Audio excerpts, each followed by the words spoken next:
Hello friends, welcome back to another horror and spooky video. आप सभी लोगों का हार्दिक स्वागत है मेरे चैनल पे।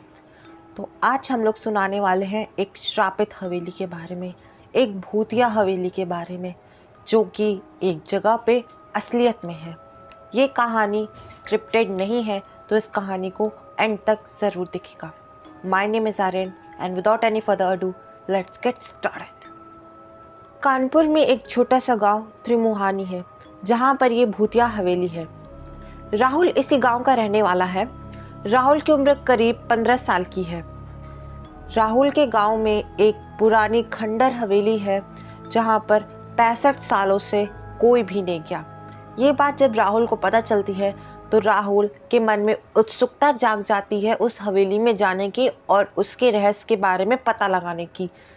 उस गांव के लोगों का मानना ये था कि वहाँ पर भूत रहता है, चुड़ैल रहती है, इस वजह से वहाँ पर कोई भी नहीं जाता है डर के मारे। फिर एक दिन राहुल ने अपने दोस्तों के साथ मिलकर उस पुरानी हवेली में जाने का प्लान बनाया। प्लान तो बन गया। रात में जब राहुल ने सारे दोस्तों को फ़ोन किया तो सारे दोस्त उसी जगह पे इकट्ठा हो गए। इकट्ठा होने के बाद वो सब अपनी साइकिल लेते हैं और उस पुरानी हवेली की तरफ चले जाते हैं। रास्ते में उन्हें बहुत सी अजीबोगरीब चीज़ देखनी पड़ती है, जैसे कि बहुत ही डरावने पेड़, कुछ जंगली जानवर।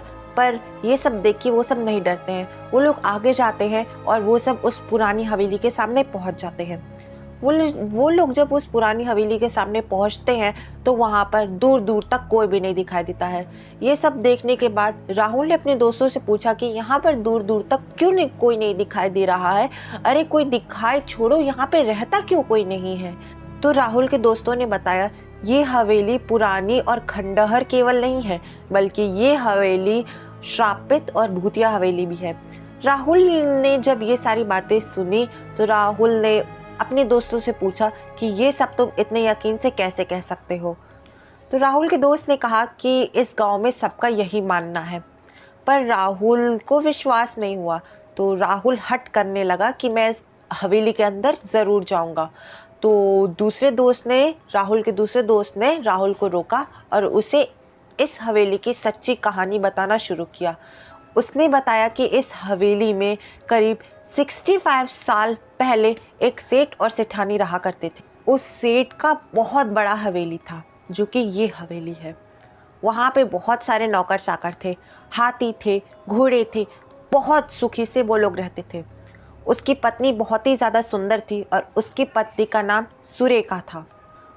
उस समय डाकुओं का खौफ बहुत ज़्यादा हुआ करता था, क्योंकि वहाँ पर डाकू जिस गांव में भी जाते थे उस गांव को तहस नहस कर देते थे।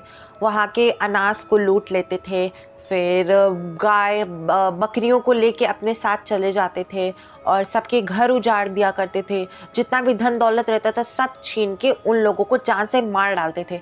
इस वजह से वहाँ पर डाकुओं का बहुत ज़्यादा आतंक था और वहाँ के लोग डाकुओं से बहुत ज़्यादा डरा करते थे। एक बार डाकू के सरदार को सेठ के धन और संपत्ति के बारे में पता चला। उसके बाद उसने प्लान बनाया कि वो सेठ के घर पर डाका डालेगा और सारा धन लूट कर ले जाएगा। इस पर सभी डाकुओं ने हाँ कर दी।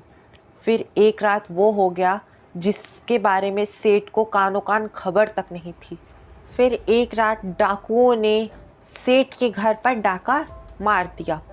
सेठ ने अपनी सुरक्षा के लिए कुछ नौकर और कुछ सिपाही तैनात कर रखे थे। पर कुछ नौकर और कुछ सिपाही में क्या होता, डाकुओं की संख्या बहुत ज़्यादा थी और नौकर और सिपाही की संख्या बहुत कम थी।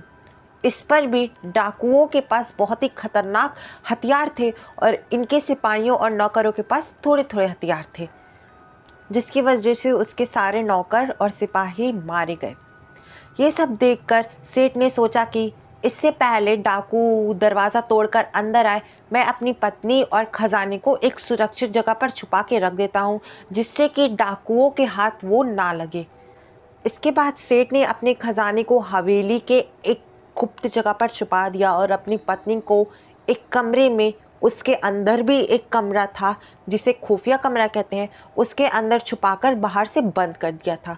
पहले के ज़माने में क्या होता था, राजा महाराजा सेठ लोग जो होते थे वो एक सुरंग बनाते थे, एक गुप्त कमरा बनाते थे, गुप्त जगह बनाते थे जहाँ पे मुसीबत के टाइम लोग छुप सके, वहाँ की रानियाँ सेठानियाँ छुप सके। तो इसके लिए सेठ ने भी बनाया था, तो वहाँ पर उसने छुपा दिया।